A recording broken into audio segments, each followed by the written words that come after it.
বাইরে আজকে যা রোদ গরম দিয়েছে কি আর বলে দিচ্ছে, কি রোদ। এইদিকে ঠাকুরের জিনিসপত্র সব আমার ধোয়া হয়ে গেছে। খেতে বসবো তার আগে এই কাজগুলো, ছোটো ছোটো কাজগুলো সেরেই নিচ্ছি। বাইরের রোদ পুরো ঠিকরে ঘরের মধ্যে ঢুকছে, এর জন্য না আরও ঘরটা গরম হয়। আমি কিন্তু নিচের তলায় থাকি, তাও এত গরম ঘর। দরজা জানলা মানে সরি জানলা খোলা থাকলে ঠিক আছে, কিন্তু জানলা না খোলা থাকলে প্রচণ্ড গরম। Welcome back to the channel new blog. আসলে সকালে ভালো আছে, আমিও খুব ভালো আছি।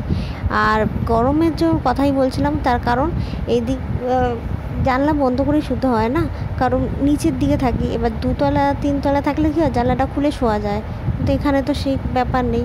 তো চলো খাওয়া দাওয়া করে একটু বিশ্রাম নিয়ে, কিছু কাজও আছে।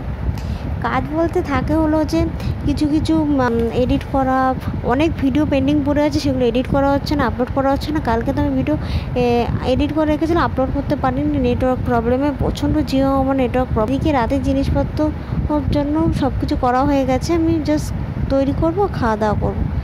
আর ওটসের একটু হালকা তেল দিয়ে ভেজে পরোটার মতন করছি, এটা আবার গরম গরম খেতে খুব ভালো লাগে।